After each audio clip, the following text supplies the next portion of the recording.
السماوات والأرض كل يوم هو في شأن صدق الله مولانا العظيم وصدق رسوله النبي الحبيب الكريم ونحن على ذلك من الشاهدين والشاكرين والحمد لله رب العالمين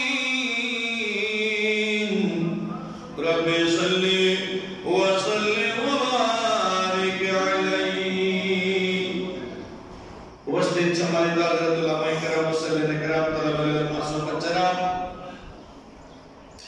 পর্দার আড়ালে পর্দার রশিদ মাসতুরাত মুসলমান মা ও বোনেরা আসসালামু আলাইকুম ওয়া রাহমাতুল্লাহি ওয়া বারাকাতুহু ওয়া আলাইকুম আসসালাম আল্লাহ রাব্বুল আলামিন আকবর আকিমিন এর শান দরবারে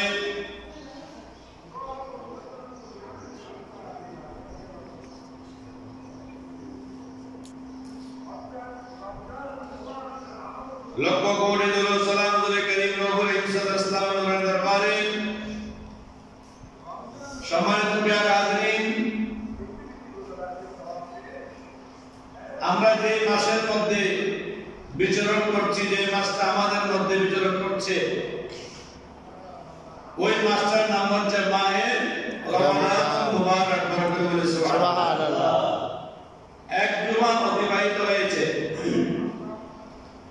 আর জুমার মধ্যে আমরা এসে উপস্থিত হয়েছি অন্যান্য 11টি মাস আমরা যেভাবে কাটিয়ে দিই অন্যান্য মাসগুলো আমরা যেভাবে অতিবাহিত করি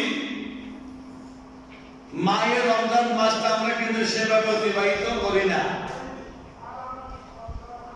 মাহে রমজানের একটি বৈশিষ্ট্য হলো মাহে রমজান মাসের একটি বৈশিষ্ট্য হলো জমিনের মধ্যে আল্লাহর বান্দাদেরকে নেককার বান্দা হিসেবে গড়ে তোলা করে সুবহানাল্লাহ তাহলে এর থেকে বোঝা যায় প্রত্যেকটা মাসের প্রাণ আছে প্রত্যেকটা মাসের একটা হাদিস শরীফে এসেছে আল্লাহ রাব্বুল সাল্লাম বলেন রমজান মাসকে প্রশ্ন করবে আল্লাহ রব্বুল আলামিন এই রমজান মাস তুমি তো জমিনের মধ্যে গিয়েছিলে আমার বান্দাদের মধ্য থেকে তুমি কি নিয়ে এসেছো কি শুনতে পাইলে তো রমজান মাসে যদি প্রাণ না থাকে সেই কথা বলতে পারবে না মাসগুলোর প্রাণ আছে মাসগুলো আমাদের থেকে বিদায় হয়ে যাবে আমরা এতে খুশি কিন্তু আমরা কখনো কি চিন্তা করেছি এই মাসগুলো আমাদের পক্ষে বিপক্ষে সাক্ষী দিবে এই যে মাহে রমজান অনেক মানুষ আছে পর্দা করে মাহে রমজানে কিন্তু পর্দা বাড়ি যায় মহিলাদের পর্দা না কে পর্দা মহিলাদের পর্দার কথা বলছি না দারুদারির পর্দা এটা এমন একটা পর্দা যেটা সারা বছর উঠানো থাকে মাহে রমজান আসতে টাঙানো থাকে এই পর্দার ভিতরে যারা রান্না বান্না করে খাচ্ছে যারা মাহে রমজানকে অসম্মানী করতেছে ইজ্জত হানি করতেছে রোজাদারকে যারা যথাযথ সম্মান করছে না এই সমস্ত মানুষদের বিপক্ষে এই মাহে রমজান আল্লাহর দরবারে কি করবে অভিযোগ করবে তখন মানুষ কোথায় যাবে তখন মানুষের কি অবস্থা হবে আল্লাহর দরবারে বান্দার কাছ থেকে তো আপনি চলবে গেলেন বান্দা আপনাকে ছেড়ে দিয়েছে রোজা রাখা না রাখা আপনার একান্ত ব্যক্তিগত সেখানে কোনো মানুষ হস্তক্ষেপ করতে পারে না করে না যেখানে নামাজ না পড়লে মানুষ হস্তক্ষেপ করে না সেখানে তো রোজা রাখছেন কি রাখেন নাই সেটা তো রোজা না সেখানে মানুষকে আপনি হস্তক্ষেপ করবে আল্লাহ রাব্বি বলছেন এই মাহে রমজান মাস এমন একটা মাস যে মাসটা ধনী গরিব ছোট বড় পুরুষ মহিলা সবাইকে নেককার বান্দা হিসেবে গড়ে তুলে বরকত করে সুবহানাল্লাহ।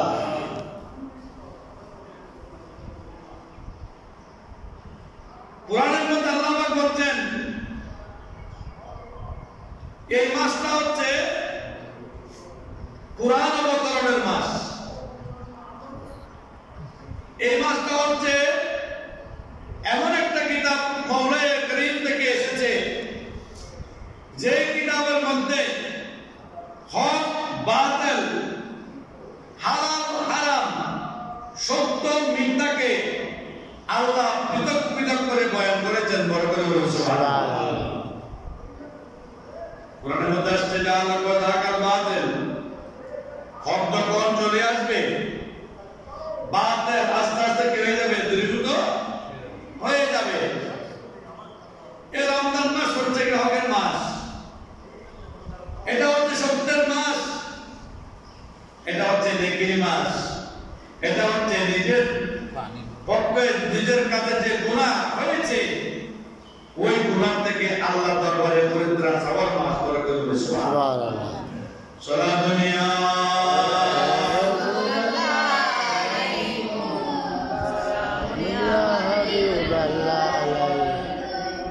সাইয়েদনা মুসা কালিমুল্লাহ আলাইহিস সালাতু ওয়াস সালামের জামানায় আল্লাহর কাছে তিনি প্রশ্ন রাখলেন, মাওলাই করিম এই পৃথিবীর জমিনে সবচাইতে নেককার ব্যক্তিকে আমি একটু জানতে চাই।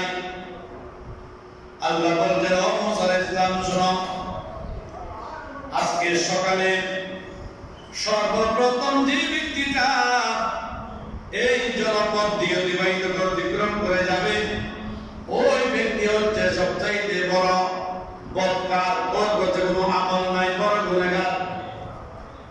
আল্লাহ নেককার ব্যক্তি কোনটা বলছেন? সর্বপ্রথম মাগরিবের সময় এই জনপদ দিয়ে যে ব্যক্তি চলে আসবে, এই জনপদ যে ব্যক্তি অতিক্রম করবে তার চাইতে বড় নেককার ব্যক্তি জমিনে আর নাই। সুবহানাল্লাহ। হযরত মুসা কালিমুল্লাহ আলাইহিস সালাম বসে আছেন, ওই জনপদের দিকে তাকিয়ে আছেন। দেখতে দেখতে ব্যক্তি একটা ছেলেকে কোলে নিয়ে ওই জনপদ দিয়ে অতিক্রম করে চলে গেছে। তিনি মনে মনে আল্লাহর কথা মতো সিদ্ধান্ত নিয়ে ফেললেন, এর থেকে বড় গুনাহগার ব্যক্তি আমার কওমের মধ্যে, সমাজের মধ্যে, আমার এলাকার মধ্যে আর কেউ নাই। যখন সন্ধ্যার সময় হলো তিনি আবার ওই জনপদের মধ্যে গিয়ে বসে আছেন, জনপদের দিকে তাকিয়ে আছেন। দেখা যায় ওই ব্যক্তিটা, যে ব্যক্তিটা ফজরের টাইমে গিয়েছিল, ওই ব্যক্তিটা সন্ধ্যার টাইমে জনপদ অতিক্রম করতেছে। বড় করে বলুন সুবহানাল্লাহ। হযরত মুসা আলাইহিস সালাম বলল, আল্লাহ তুমি বলেছো সবচাইতে গুনাহগার ওই ব্যক্তি, আমি তাকে কি করেছি? চিহ্নিত করেছি। কিন্তু যখন মাগরিবের টাইম হলো, কোন ব্যক্তি এই জনপদ দিয়ে অতিক্রম করার পূর্বে ওই বদকার ব্যক্তিটা, গুনাহগার ব্যক্তিটা জনপদ দিয়ে অতিক্রম করলো, তোমার কথা মতে সেই বড় পাপী, তোমার কথা মতে সেই বড় নেকি। আল্লাহ, এটা কিভাবে সম্ভব? আল্লাহ রাব্বুল আলামিন বলছেন, এই মুসা কালিমুল্লাহ শোনো শোনো, তুমি ওই ব্যক্তির কাদের মধ্যে একটা সন্তান দেখেছো? বলল, হ্যাঁ দেখেছি। ওই সন্তানটা বাবাকে অনেকগুলো প্রশ্ন করেছে, বাবা অনেকগুলো প্রশ্ন জবাব দিয়েছে। তার মধ্যে একটা প্রশ্ন হলো, বাবা বিশাল এক পাহাড় দেখা যায়, এর থেকে বড় আর কোনো পাহাড় আসেনি। বাবা বলল, হ্যাঁ এর থেকে বড় পাহাড় হচ্ছে আমাদের গুনাহ করতে করতে করতে করতে করতে করতে এই বিশাল পাহাড়ের মতো গুনাহগুলো বোঝা হয়ে যায়, বিশাল পাহাড় হয়ে যায়।